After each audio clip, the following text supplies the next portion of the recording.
Audio Jungle.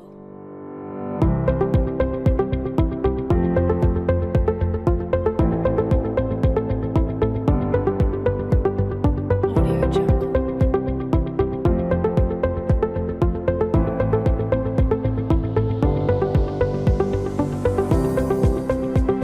Audio Jungle.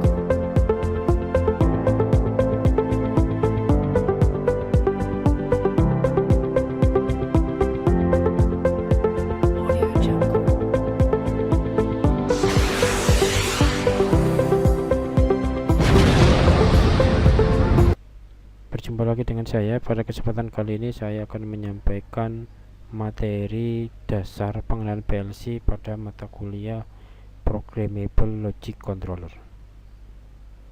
Ya, yang akan disampaikan dalam materi ini yaitu nanti latar belakang, sejarahnya, kemudian secara definisinya, selanjutnya adalah struktur yang terdapat di dalam PLC itu sendiri, dan yang terakhir adalah aplikasi dari PLC itu sendiri. Latar belakangnya berarti pada awal mula sistem kontrol pada industri itu berbasis relay control.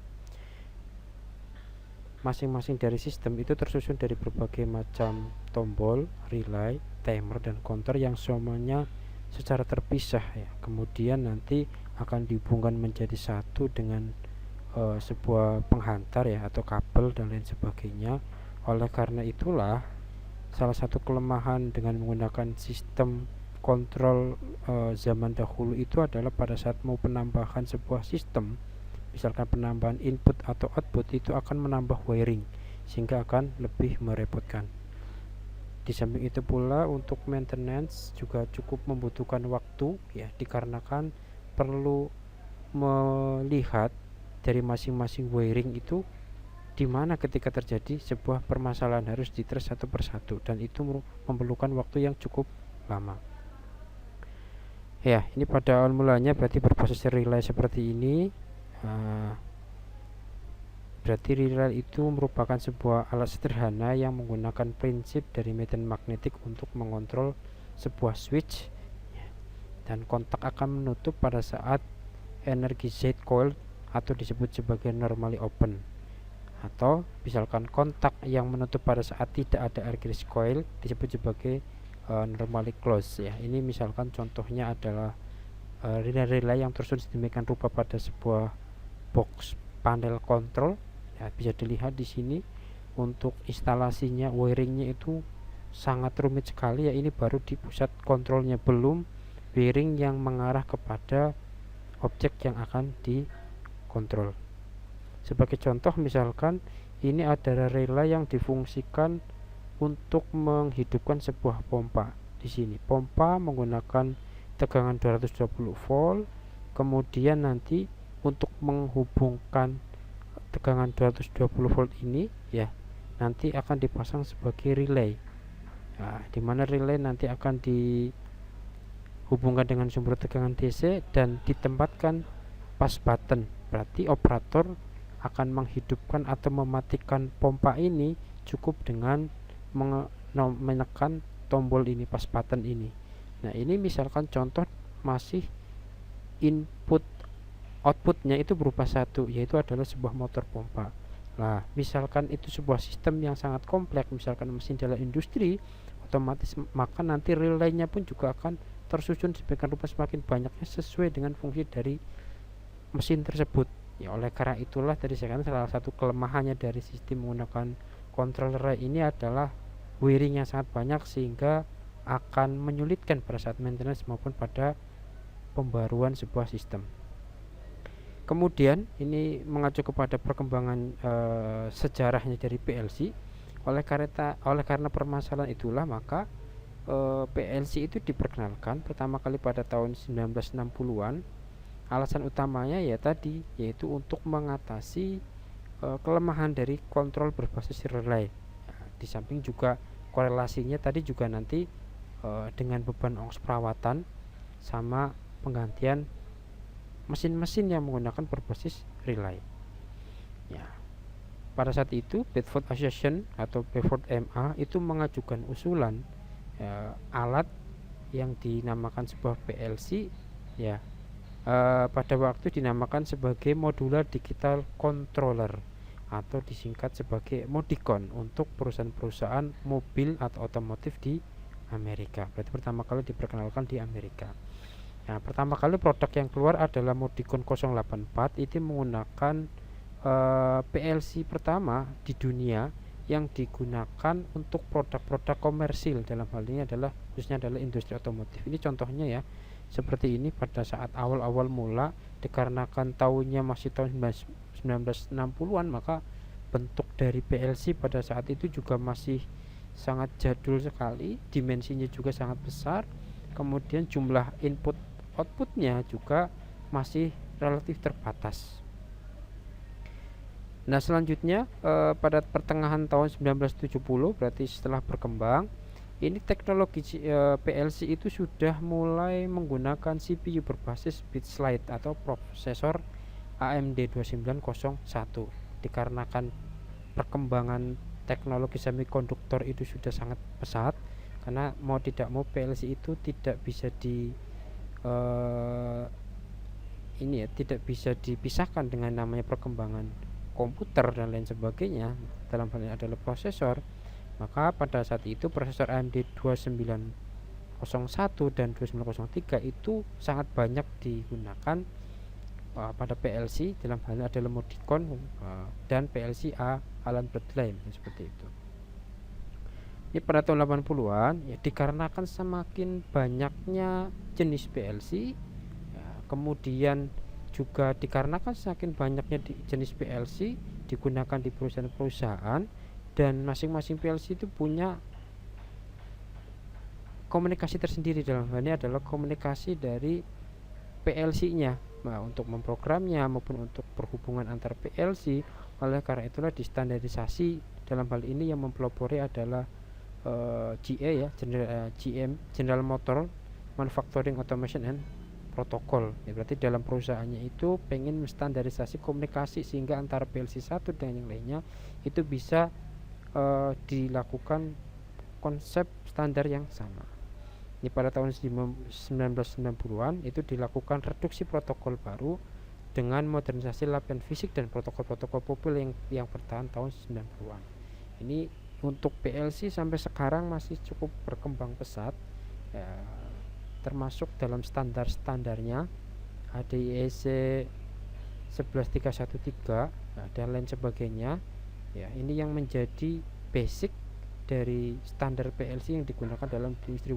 Jadi walaupun mereknya bermacam-macam, fungsinya bermacam-macam, tipe PLC-nya bermacam-macam, semua itu harus sesuai dengan standar yang ditetapkan oleh organisasi ya, dalam organisasi untuk otomasi seperti itu. Termasuk juga nanti standarisasi dalam programan, itu nanti ada di slide selanjutnya saya sampaikan. Ya, berarti di sini PLC itu merupakan komputer khusus ya untuk aplikasi di industri. Mengapa saya dikatakan komputer khusus? Karena secara konstruksi, secara fungsi, bahkan secara konfigurasi hardware di dalamnya itu hampir sama, bukan hampir sama, sama dengan komputer, cuma bagian-bagian tertentu saja. Nah, ya, perbedaannya dengan komputer atau personal komputer itu pada PLC sudah dilengkapi dengan input output digital ya. Kalau dalam komputer tidak ada ya, harus ada penambahan perangkat lain. Dan yang menjadi salah satu perkembangan berarti pada saat awal PLC itu jenis input atau outputnya itu berupa input digital. Seperti tadi misalkan dalam contoh motor, input nya adalah push button, outputnya adalah berupa relay untuk menggerakkan motor pompa. Tapi dalam perkembangannya ternyata PLC tidak hanya digunakan untuk mengendalikan yang sifat input output digital, tetapi berupa analog. Oleh karena itulah dilengkapi dengan analog digital converter maupun digital to analog converter di dalamnya. Ya, jadi untuk keuntungan dari PLC yang jelas adalah efektivitas biaya dalam mengontrol sebuah sistem yang sangat kompleks. Berarti kalau misalkan mesinnya itu sangat kompleks sekali, ada sekian puluh bahkan ratusan input bahkan output, itu nanti akan lebih mudah karena hanya cukup memerlukan satu perangkat saja. Ya. Kemudian yang kedua adalah fleksibel ya, karena tadi dikarenakan nanti bisa dikontrol lewat software, maka misalkan penambahan sebuah sistem, penambahan jumlah input atau output pada sistem yang telah ada itu tidak lantas merubah semua wiring dari sistem tersebut, ya, mesin tersebut, tapi tinggal ditambahkan wiring saja dan ditambahkan program saja. Yang ketiga, kemampuan komutasi untuk kontrol canggih. Ini di PLC-PLC yang modern yang menggunakan input dan output analog, ya. Sekarang sudah ada yang menggunakan kontrol cerdas, ada yang pakai fuzzy. Ya, kalau PED itu masih kontrol konvensional dan sudah cukup banyak, sekarang sudah ada kontrol cerdas. Yang ketiga adalah kemampuan troubleshooting untuk mengurangi downtime. Ini jelas ya, karena kemudian dari wiring, kemudian untuk mengupgrade sistem, maka ketika ada troubleshooting itu analisanya itu mudah, tidak harus merubah melihat semua wiringnya, tetapi tinggal dari sistem tersebut yang mengalami kegagalan di bagian mana. Yang selanjutnya, komponen yang mau didapat dapat dan beroperasi tahunan, ya, karena tadi menerapkan standar tadi, maka untuk jumlah, untuk jenis EO nya itu relatif lebih variatif gitu. Ya, diagram blok dasar dari sebuah PLC kurang lebih seperti ini. Berarti input itu diibaratkan adalah sebuah mata, kemudian PLC itu adalah sebuah otaknya, ya, dalam manusia itu. Berarti yang nanti memikirkan logika-logika dasar, kapan dia on, kapan dia off, itu nanti otak, dan outputnya itu nanti adalah indranya itu berupa keluarannya. Ya, misalkan di sini diibaratkan adalah sebagai bibir, ya, mulut seperti apa, apakah mungkin tersenyum dan lain sebagainya. Ini nanti tergantung dari apa yang diprogram di dalam PLC itu sendiri, atau dalam hal ini adalah otaknya itu sendiri. Ya, skema PLC sederhana seperti ini. Berarti terdapat input, ya, kemudian terdapat output. Input ini bisa berupa push button atau sensor-sensor digital maupun analog. Misalkan digital bisa limit switch, analog bisa misalkan sensor level, atau sensor level juga terdapat yang model digital, ya, di sini. Kemudian di sini ada CPU, Central Processing Unit, CPU. Di sini nanti oleh karena terdapat CPU, maka terdapat memori, ya, baik RAM maupun ROM, ya. CPU ini nanti akan memproses segala input dan output yang terdapat dalam PLC sesuai dengan programnya. Ya, berarti nanti seorang desainer sebuah sistem kontrol itu mendesain sebuah program, kemudian program tersebut di download, ya, ditanamkan terhadap PLC tersebut, yang mana program tersebut nanti akan masuk ke dalam memori PLC. Nah, memori tersebut nanti ketika terdapat input dari salah satu channelnya, nah, nanti CPU itu memproses. Ketika terdapat kondisi seperti ini, maka outputnya seperti apa. Makanya di sini ada sebuah nilai output. Outputnya nanti bisa lampu, bisa relay, ya, bisa analog, misalkan tegangan, bisa berupa counter, nah, bisa macam-macam, ya. Nanti saya akan jelaskan seperti itu.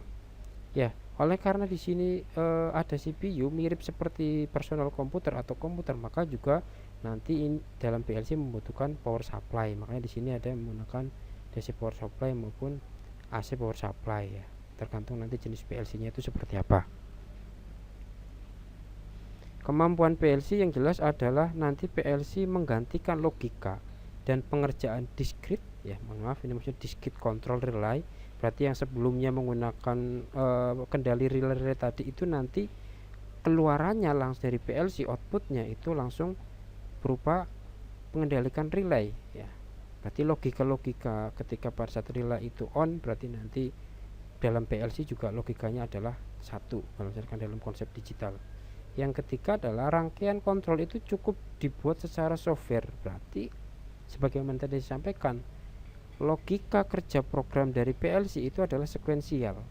Nah, sekuensial itu maksudnya adalah berurutan, ya, dari tahap pertama sampai tahap akhir, dan masing-masing punya alur logika sendiri. Misalkan jikalau inputnya A, misalkan pas button ditekan, maka keluaran relay adalah aktif. Misalkan dalam konteks contoh motor pompa tadi, itu.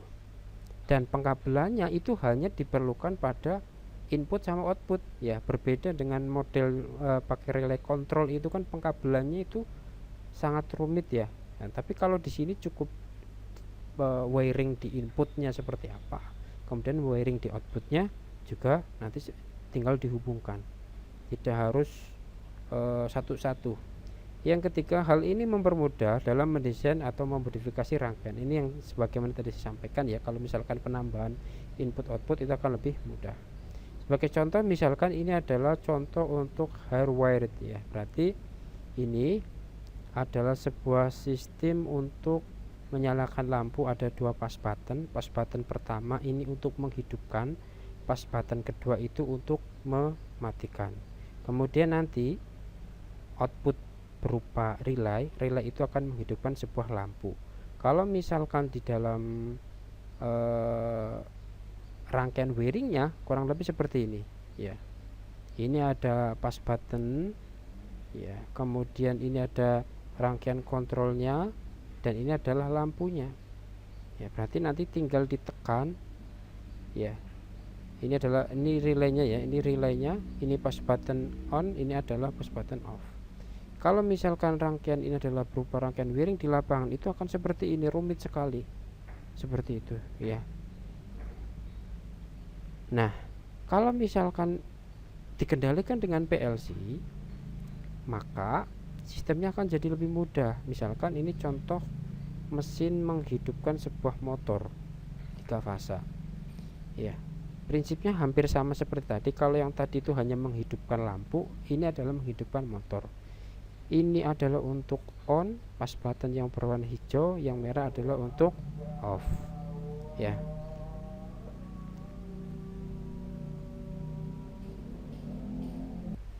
Kemudian nanti sebagai kontrolnya adalah pakai PLC ya. Berarti PLC nanti menjadi pusat kontrolnya, nanti tinggal PLC diprogram.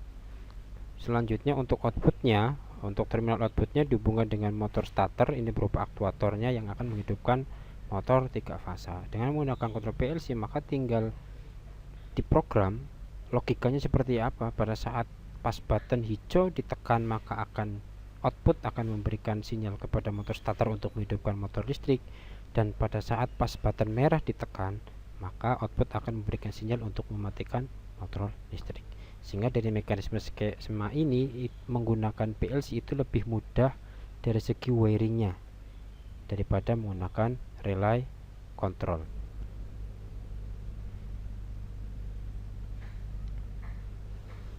Memori ya, seperti halnya pada komputer, di PLC juga terdapat memori yang terkenal dengan RAM dan ROM ya. Keduanya nanti ada. Kapasitas memori pada antara satu PLC, jenis dan tipe satu dan lainnya termasuk pabrikan itu akan berbeda tergantung fungsi dari PLC itu sendiri dan jumlah I/O nya, jumlah input outputnya. Nah, ini ukurannya saja untuk memori. Berarti semakin banyak jumlah I/O nya, maka memori yang tersimpan, kapasitas memorinya juga akan semakin besar, karena nanti berkaitan dengan instruksi yang terdapat di dalam PLC itu sendiri. ROM ini ya, mungkin penjelasan saja. Berarti OS ini dibuat oleh pabrik ya, operating system ini dibuat oleh pabrikan dari PLC, dan biasanya OS ini nanti akan disimpan di dalam ROM dan hanya akan dapat dibaca oleh prosesor. Ada beberapa PLC itu yang tidak mempunyai ROM tapi EEPROM sama EEPROM ya, sebagaimana kayak model microcontroller seperti itu. Tergantung penggunaan PLC itu untuk apa, termasuk dalam hal ini adalah kapasitasnya ya. Tipe input unit ini adalah unit yang akan mendeteksi ketika terdapat sinyal dari input berupa sensor ataupun pas button, dan ini sifatnya adalah analog maupun digital. Berarti nanti input unit atau unit input ini akan mengkonversikan sinyal input menjadi level tegangan yang bisa diterima oleh prosesor, karena nanti sebagai main utama dari pengendalian pada PLC adalah prosesor itu sendiri. Selanjutnya input itu nanti akan mengisolasi PLC dari fluktuasi tegangan atau arus sinyal input. Berarti kalau misalkan terjadi kenaikan tegangan atau arus itu nanti bisa diisolasi sehingga nanti PLC tidak akan mengalami kerusakan. Selanjutnya mengirim sinyal ke indikator input PLC sehingga bisa diketahui input mana yang sedang menerima sinyal. Dalam PLC itu kan nanti akan terdapat banyak channel ya, saluran-saluran PLC inputnya, input pertama, kedua dan seterusnya tergantung kapasitas dari PLC itu sendiri, dan masing-masing input itu nanti akan diterima indikasinya, kondisinya itu seperti apa yang akan diolah oleh prosesor sesuai dengan program yang diberikan.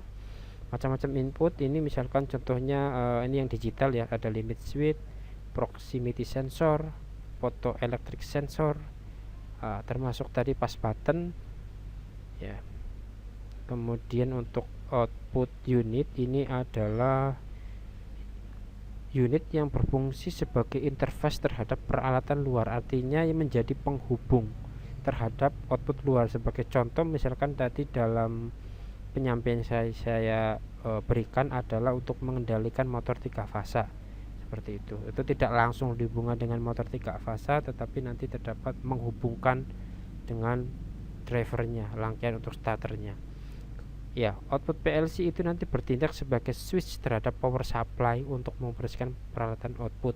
Misalkan tadi ya ada pilot lamp berupa kondisi, lampu kondisi seperti apa, relay, kontaktor dan lain sebagainya. Dan untuk khusus ya, ini digunakan untuk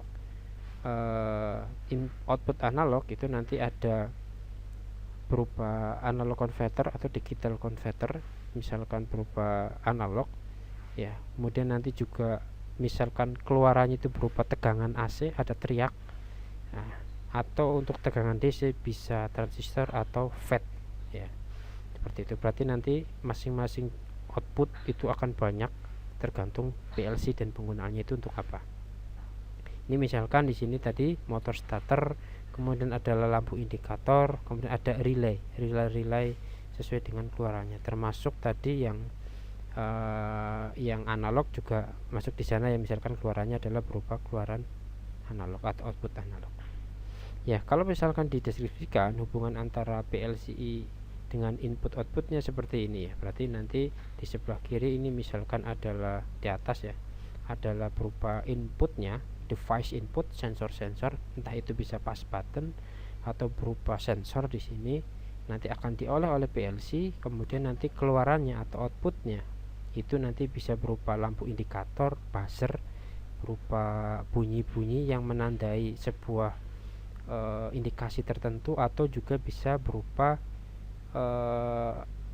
motor dan aktuator. Misalkan di sini berupa motor ataupun valve, atau tadi misalkan adalah berupa starter dari sebuah motor 3 fasa. Ya, untuk digital output nanti modul-modul dalam keluaran input dari sebuah PLC itu akan bermacam-macam. Bisa inputnya berupa DC ataupun AC, walaupun pada dasarnya kebanyakan DC ya.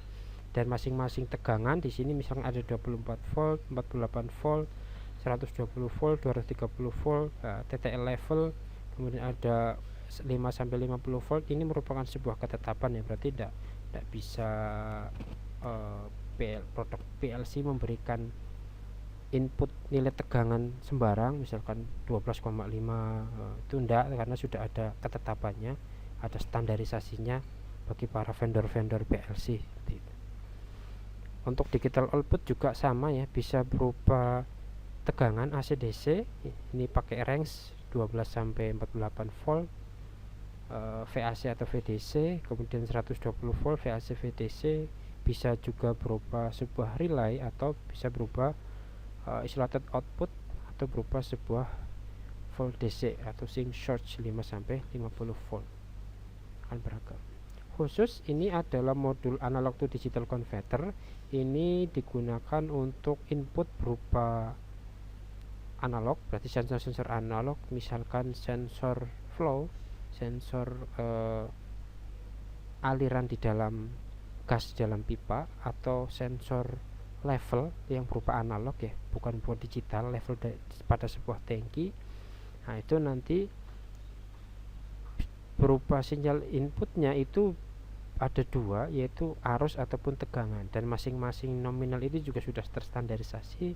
Misalkan untuk arus 4 sampai 20 mA dan tegangan ini lebih variatif ya, 0 sampai 5 VDC atau 0 sampai 10 VDC atau berupa min 10 sampai 10 VDC. Ini untuk analog dan digital. Untuk output analog berarti kebalikannya dari tadi, yaitu digital to analog, juga sama untuk standarisasi arus dan tegangannya itu sudah merupakan standar yang digunakan di industri ya. Berarti walaupun PLC apapun itu pasti sesuai dengan standar yang terdapat di dalam nominal ini.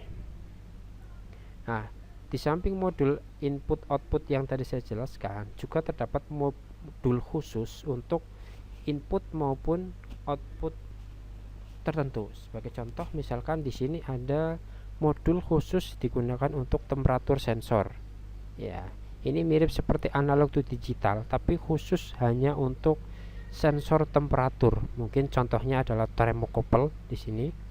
Ya, yang bisa mengetahui berapa nilai temperatur atau suhu pada objek yang dikendalikan. Atau kebalikannya, ini juga sama ya, cuma berupa temperatur kontrol ya. Berarti ini berupa output dari digital to analog. Nanti kaitannya adalah berapa kontrol yang harus diberikan pada sebuah sistem pengendalian suhu. Misalkan adalah suhu pembakaran pada sebuah kiln ya, misalkan keramik gitu ya. Keramik mengeringkan sebuah keramik itu kan dibakar dengan sebuah gas. Pasokan gasnya itu menentukan suhu ya. Oleh karena itulah nanti temperatur kontrolnya itu dikontrol dengan menggunakan valve. Nah, ini nanti valve besarnya, bukaan valve berapa persen itu bisa dikendalikan dengan temperatur kontrol seperti ini, tapi berupa output ya. Kemudian ada ini juga sama, temperatur kontrol mirip yang di atas, cuma untuk air, untuk fluida. Ada juga untuk PID control, bahkan ini yang tadi saya katakan ada fuzzy logic control. Ini berupa kontrol-kontrol cerdas yang sudah mulai banyak digunakan di beberapa PLC.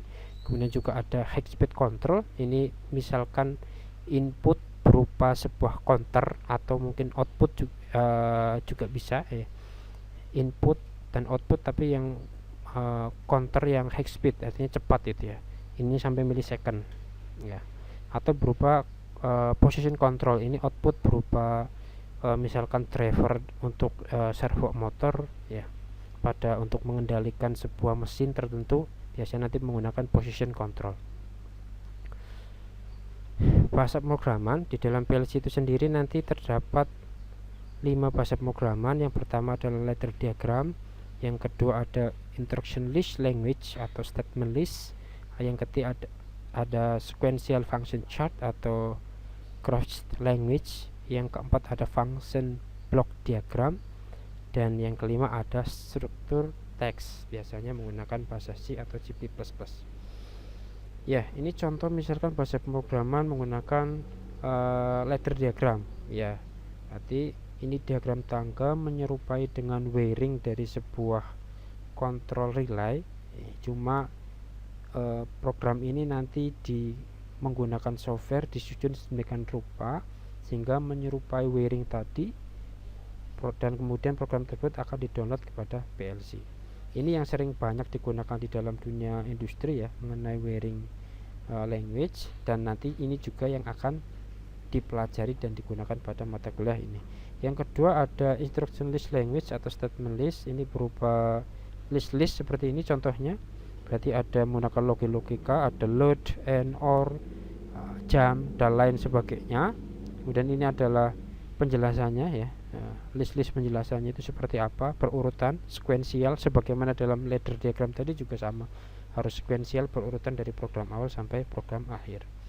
Yang ketiga ada function sequential function chart atau graph language. Ini berupa chart yang merupakan representasi dari kerja dari sebuah sistem. Misalkan di sini dari mulai start, kemudian pada saat motor ditekan akan motor on, kemudian pada saat ditekan off akan off, begitu seterusnya akan looping ya, looping. Atau kalau misalkan disajikan dalam sebuah step seperti ini ya, berarti step 1 seperti apa keluarannya, step 2 nanti keluarannya seperti apa, sampai program itu berakhir seperti itu. Yang ketiga ada function block diagram. Sebagaimana fungsinya, berarti function block berarti berupa blok-blok. Misalkan di sini adalah press button, berarti di sini inputnya berupa pass button, kemudian ada timer, alamatnya TON 0 ya. Kemudian nanti timer ini akan bergerak, akan digunakan logika AND antara 3 input, yaitu timer on ini 1 sama ada blok yang di sini ya, ini equation seperti itu, sampai nanti keluar di sini. Berarti sebagaimana definisinya function block diagram, nanti bentuknya blok-blok dari mulai ke kiri sampai ke kanan sampai keluaran di sini nanti seperti apa ya. Yang kelima ini adalah struktur teks ya, biasanya ini menggunakan bahasa pemrograman ya, pakai bahasa C, misalkan if start 1 then. Ini nanti hanya komen untuk menjelaskan maksudnya seperti apa, sebagaimana pemrograman pada bahasa C. Jenis-jenis PLC, pada PLC itu sendiri nanti akan ada 2. Pertama adalah berupa fixed PLC. Ini adalah PLC yang jumlah input outputnya termasuk jumlahnya akan tetap ya, berarti atau biasanya disebut sebagai compact gitu ya. Compact, mengaplikasikan dalam compact karena jumlah I/O nya itu tetap. Berarti jumlah inputnya misalkan 6, outputnya adalah 10 ya, kapanpun itu akan seperti itu kapasitasnya, maksimalnya seperti itu. Berbeda dengan tipe PLC modular atau jenis PLC modular, itu nanti jumlah input outputnya itu bisa ditambahkan. Biasanya dalam PLC modular itu bentuknya adalah slot-slot, berarti tinggal dimasukkan slotnya, inputnya berapa. Sehingga untuk PLC modular itu kebanyakan digunakan untuk sistem yang kompleks ya. Berarti kalau misalkan pada saat pembuatan mesin awal itu masih sederhana, kemudian mau dikembangkan lagi, ada penambahan input dan output lagi, maka nanti ditambahkan input, slot input atau input lagi, seperti itu seterusnya ya. Contohnya ini adalah berupa PLC modular ya, ini saya katakan berupa modul rak-rak. Ini adalah CPU-nya, kemudian ini adalah I/O-nya, outputnya, dan ini semuanya yang terdiri ada berapa slot ini? Ada 8 slot ya, ada 8 slot. Ya, itu tidak harus semua slot itu digunakan. Berarti misalkan mau menggunakan hanya 2 slot saja, input sama output saja di sini. Dan ini bisa dikosongkan. Kemudian pada saat tertentu, pada saat misalkan membutuhkan slot tersebut, itu tinggal dipasangkan saja. Termasuk dalam hal ini juga slot di luar dari slot input output ya. Misalkan di sini ada input untuk komunikasi secara serial ya, pakai TCP/IP ya, konektor EC45 Ethernet sini ya. Itu juga bisa termasuk, atau biasanya yang paling digunakan pakai serial, pakai Modbus ya. Bisa juga di sini digunakan ya. Itulah mengapa PLC modular itu paling banyak digunakan untuk sistem-sistem yang kompleks, karena bisa ditambah dan dikurangkan jumlah I/O sesuai dengan fungsi yang dirancang. Ini macam-macam PLC modular sebagaimana tadi sampaikan. Nanti penambahannya bisa berupa input, output, analog maupun digital, termasuk di sini adalah komunikasi dan ekspansi fungsi. Ini yang PLC compact ya, mohon maaf ini tulisannya salah, bukan modular tapi compact, yang jumlah I/O nya itu sudah fix.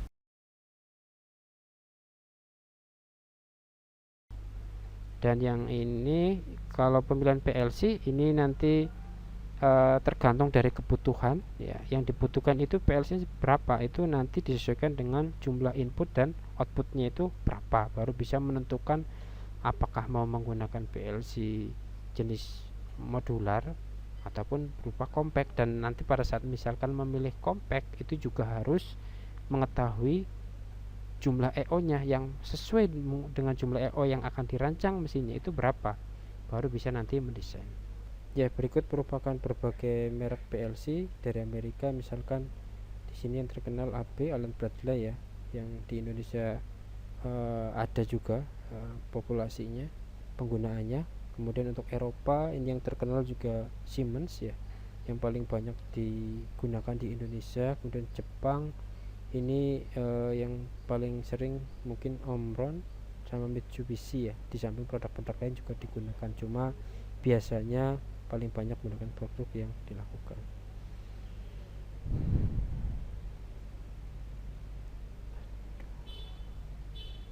Sekian dari saya, terima kasih atas waktunya. Sampai jumpa di video selanjutnya. Audio Jungle.